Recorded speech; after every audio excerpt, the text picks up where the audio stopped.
Takže zdravím a vítam každého, kto sem k tomuto videu zabludil, najmä teda záujemcov, ktorí sa sem dopracovali cez našu webovú stránku a nie úplnou náhodou. Cieľom tohto videa je vlastne nejakým spôsobom vám vysvetliť, že na akom mieste vlastne celý tento projekt funguje, ako sa k nám pripojiť, možno ukázať vám, že ako to vyzerá.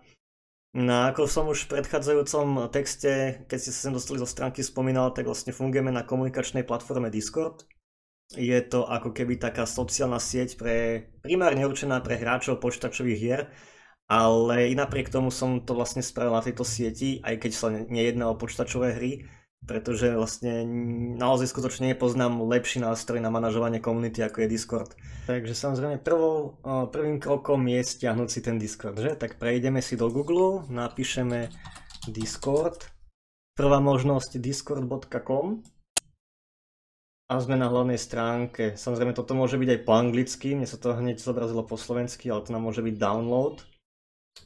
Inak ak počujete nejaké divné zvuky v priebehu tohto videa, tak moji susedia nado mnou niečo stále presúvajú, nejaký nábytok a stiahujú ho, čiže skúšal som počkať, ale robia to 24/7 už asi mesiac, takže I don't know. Späť k tomu Discordu.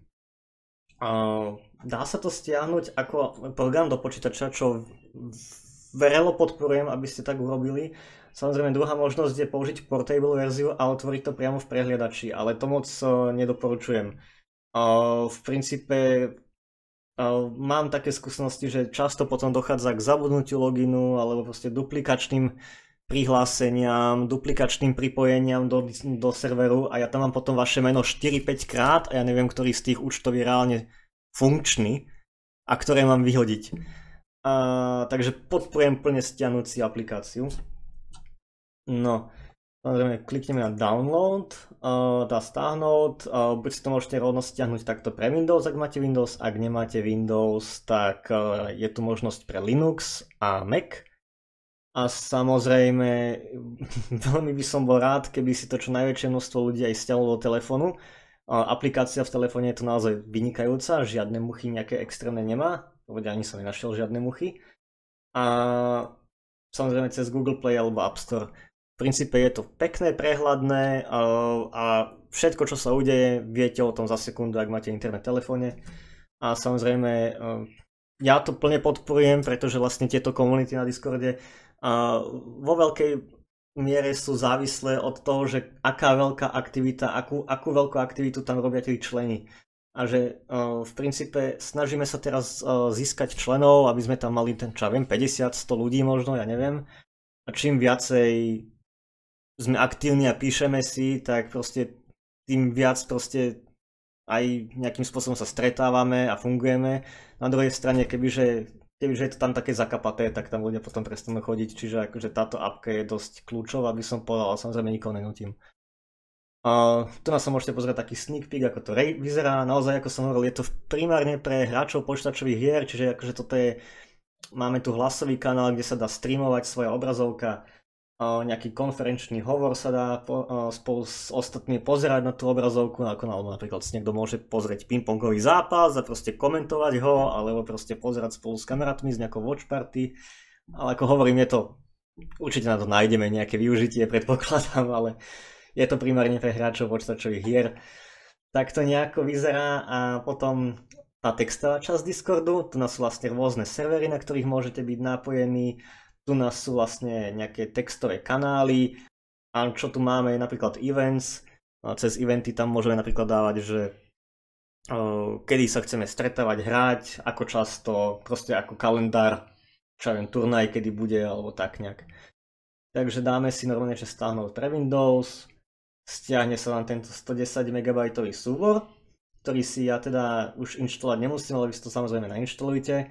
Ja to už mám dávno nainštalované a keď to zapnete, tak sa vám zobrazí toto. Ja teda samozrejme účet už mám, ale budeme robiť nový pre môjho otca, ktorý sa k nám pridá asi o 6 mesiacov. Takže klikneme na register a čo tu potrebujete vyplniť je vlastne e-mail, display name a login. Samozrejme vyplniť váš dátum narodenia. Takže e-mail použite normálne živý e-mail, ktorý používate, nepoužívate žiadne dočasné e-maily, pretože keď použijete dočasný e-mail, tak už nikdy sa nedostanete späť k loginu, ak ho náhodou zabudnete, a zároveň neviem, či to trvá deň, alebo neviem, ako dlho to trvá, ale budete musieť verifikovať účet, hej? Čiže nepoužívate žiadny 10-minute e-mail alebo podobné veci, čo existujú. Potom tu napíšte nejaký display name, tam samozrejme tiež nepíšte svoje skutočné meno, aby sme ostali anonymní, ale použite tam nejakú prezývku, ja používam Kaper, Potrovi napríklad napíšem Screw, alebo neviem, akú prezývku on aktuálne používa, a sem teda napíšete svoj login, pod ktorým sa budete prihlasovať do aplikácie spolu s heslom. To si teda vyplním sám, keď nebudem streamovať. A teda samozrejme dátum narodenia, aby vedel, že či už ste mali alebo nemali 18 Discord, a zaškrtneme, že súhlasíme s tými podmienkami a continue. Tak sme späť. Odklikol som to continue a zabudol som ešte nahrať to, ako sa ma Discord pýta, že či som robot alebo human, a dal mi nejaké dve úlohy, aby som zistil, že ktorý obrazok nepasuje, a po správnom odkliknutí som sa dostal do tejto obrazovky. Takže máme spravený nový účet. Toto je nejaké základné nastavenie, default nastavenie, spacious, compact, to už je absolútne jedno, nechajme to na defalte. Streamer, no toto vy nebudete mať, to mám iba kvôli tomu, že aktuálne streamujem, takže to môžem vypnúť. Vidíte, že vám došiel nejaký e-mail verifikačný, ktorý si potrebujete verifikovať. Takže teraz by bol najhodnejší čas ten e-mail asi verifikovať, pretože keď sa už pripojíte na server, tak bez verifikácie asi nemôžete spraviť na tom serveri nič, ani len napísať správu, ale to si ukážeme za chvíľku. Poďme teraz do toho, ako sa vlastne dostať k nám na server, pretože momentálne to tu máte celé prázdne. Web stránka zatiaľ nefunguje, to je moja administrácia, ale môžeme ísť cez náš YouTube kanál. See for more links, tam máme odkazy. A cez tento Discord. Toto je invite link, ktorým vás pozvem. Boli ste pozvaní do serveru Ping-Pong Bratislava. Akceptujeme túto pozvánku a to má nejaký proces, cez ktorý musíme spolu prejsť. Takže ako prvá otázka, čo sa vás pýtam, je, že aký ste dobrí v stolovom tenise. Ja aj otec sme začiatočníci, čiže nechám to takto ako začiatočník. Toto je povinná otázka. Kľudne môžete zakružkovať začiatočník, pokročilý hráč, ale keď sa niečo zmení, tak ad hoc si to potom môžete zmeniť podľa aktuálneho skillu, takže dá sa to aj potom dodatočne zmeniť. Kto by nevedel ako na to, tak mi môžete napísať. Takže ideme ďalej, next. Ďalej, okrem Stone venujete sa aj iným záľubám. Toto sú nejaké moje záľuby, ja som si spravil na tom Discorde nejaké ďalšie skryté miestnosti a vlastne pokiaľ máte rovnaké záľuby, môžete si odkliknúť, že áno, máte. A pokiaľ nemáte, tak môžete si odkliknúť a nezakliknúť vôbec nič a dať skip. Takže keď dáte skip, tak vlastne sa vám tieto miestnosti nezobrazia. A pokiaľ máte také záujmy, napríklad hubarčenia, spoločenské hry, obe, tak sa vám zobrazia miestnosti dedikované práve týmto záľubám. Ja napríklad rád zbieram huby v Bratislave, kto chce so mnou na huby, kľudne, rád pôjdem s niekým. Takže dáme next. A ako posledné tu mám tieto 4 veci. To sú len také pripomienky ako pravidlá, že prosím vás, čo máte dodržiavať na tom Discorde. Prosím vás, prečítajte si pravidlá samozrejme Discordu, čo je povolené, čo nie je povolené. K tomu sa dostaneme za chvíľku. Ďalší bod je, že prosím o hlasovanie v ankete, odkiaľ ste sa o nás dozvedeli. V princípe máte tam anketu, ktorú budem rád, ak vyplníte. Zaujíma ma, že z akých miest ste sa o nás dozvedeli, ako ste sa dostali k tomu invite linku, či vás o nás povedal nejaký kamarát, alebo ste videli vizitku, YouTube video, cez Instagram, Facebook, alebo cez iné siete, alebo cez web stránku. A v princípe na základe inputu z tejto ankety sa možno budeme snažiť viac fokusovať na práve tú najefektívnejšiu cestu, ako získavať nových a nových hráčov v rámci Bratislavy. Ďalšia vec je, že prosíme o podporu vo forme odboru na sociálnych sieťach. Plne dobrovoľné, ale vysvetlím prečo. V princípe, keby sa náhodou tomuto Discordu niečo stalo, tomuto serveru, na ktorom vlastne celé toto funguje, a my prídeme o 100-200 ľudí, ktorí tam možno už keď to bude rozbenuté budú, tak nemáme to ako obnoviť. A najlepším spôsobom, ako to obnoviť bez toho, aby sme sa na to úplne nevykašľali, je proste na sociálnych sieťach proste dať nový invite link na nový server a všetkým ľuďom nejakým takýmto spôsobom dať vedieť, že kam sa majú pripojiť a tým pádom nemusíme zase ďalší rok skladať nový server dohromady, ale ľudia sa pripoja na nový link a budeme zase všetci spolu na jednom serveri. Takže bolo by fajn, keby ste sledovali aspoň jednu z tých sociálnych sietí, kde by ste sa mohli dozvedieť o niečom takomto. Ďalej, dodržujte všeobecne komunitné pravidlá služby Discord. Toto mám kvôli tomu, aby som si chránil svoj vlastný zadok. V princípe toto sú tie keci, ktoré nikto nečíta, keď sa registruje na nejakú platformu alebo do nejakej služby. Takže keď budete mať voľný čas, kľudne si to prelúskajte a aby ste nemuseli napísať niečo nevhodné alebo nejakým nevhodným spôsobom to užívať a aby ste vy nedostali ban, aby váš účet nebol zmazaný, možno aby celý náš server nebol zmazaný kvôli nevhodnému správaniu, čiže bolo by fajn, keby si to naštudujete. Dobre, takže dáme finish. Takže tu máme nejakú hlavnú stránku našeho serveru. Privítanie, vítam vás u nás a nejaký pokec, kto sme, čo sme. A toto sú nejaké kroky, ktoré treba dokončiť skôr, ako začnete písať, pretože bez toho vás to nepustí. V princípe reálne naozaj to netreba splniť. V skutočnosti stačí iba kliknúť do korešpondujúcich miestností a tým pádom systém uzná za vhodné, že ste si to prečítali a odklikne to, že ste to splnili.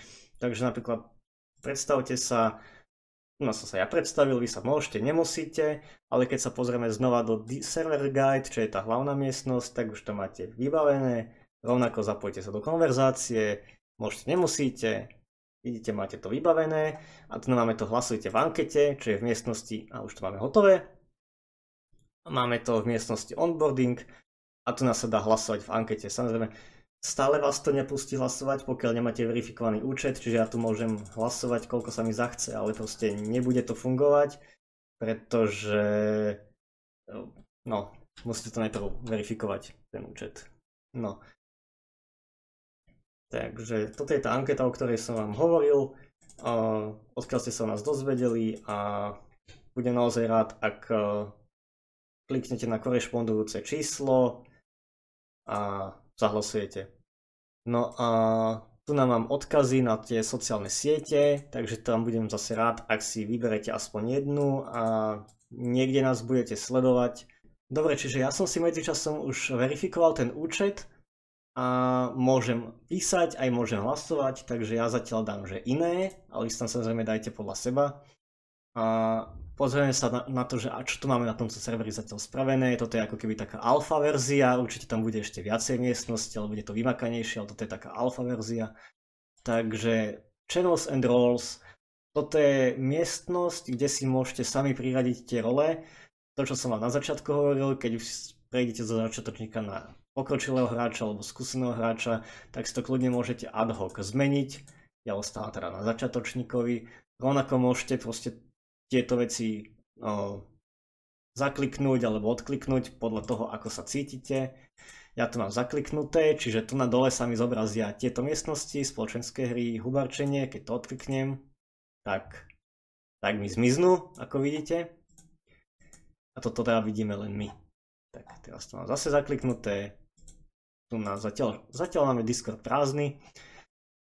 Tu mám oznámenia, ktoré môže písať iba administrátor, čiže akákoľvek novinka, akýkoľvek nový turnaj, akýkoľvek nové stretnutie, alebo nejaký event, alebo proste nejaká zmena na Discorde, všetko toto budem písať. A toto vlastne môžem písať len ja. No máme pravidlá, prosím vás, naštudujte si tieto pravidlá. To máme aj na stránke, ale myslím si, že možno tu mám aj niečo navyše. A svojím zotrvaním na našom serveri súhlasíte s vyššie spísanými pravidlami, takže poprosím prečítať, zase tak veľa toho není. Onboarding som vám už ukazoval, všeobecne kde hrať, tu budem písať nejaké zoznamy miest, kde sa v Bratislave dá zahrať, adresy, stav stolov, koľko je tam stolov, počet stolov, hej, cena a možno aj nejaké fotky. Budem sa snažiť to robiť v takomto nejakom formáte. Môžete sem písať aj vy, čiže ak máte nejaké dobré miesta, tak tam môžete pridať, kam vy chodíte hrať. Samozrejme môžeme mať aj externé miesta, môžeme mať aj externé stoly, len prosím vás tie betónové tam nedávajte, lebo na tých sa hrať nedá. Sieň slávy, toto zatiaľ nebude fungovať, ale keď budeme mať prvé turnaje, tak tu nás sa budú archivovať víťazi. Predstavte sa, to som už ukazoval, toto je hlavný kanál, kde sa bude kecať, tu si môžeme nájsť protivníka, nejakého sparring partnera alebo niekoho na tréningy, tu nám môžeme zdieľať, či už stolný tenis related alebo nie, fotky, videá, nejaké zápasy alebo čokoľvek. Tu je ten hlasový kanál, OK, toto je ten hlasový kanál, kde môžem začať aj streamovať. To vám asi ukážem neskôr. No a vlastne sa tu dá cez aj telefonovať, ak máte Wi-Fi napríklad. No a odpojím sa a ďalej tu máme turnaj, aktuálny turnaj, to je zatiaľ in progress, turnaj zatiaľ nemáme, lebo nemáme hráčov, keď budeme mať 50 hráčov, možno spravíme aj prvý turnaj. Liga zatiaľ ešte není, ale plánujeme aj ligu. No a to je zatiaľ krátke predstavenie servera a dúfam, že to bude fungovať a že sa vám u nás bude páčiť.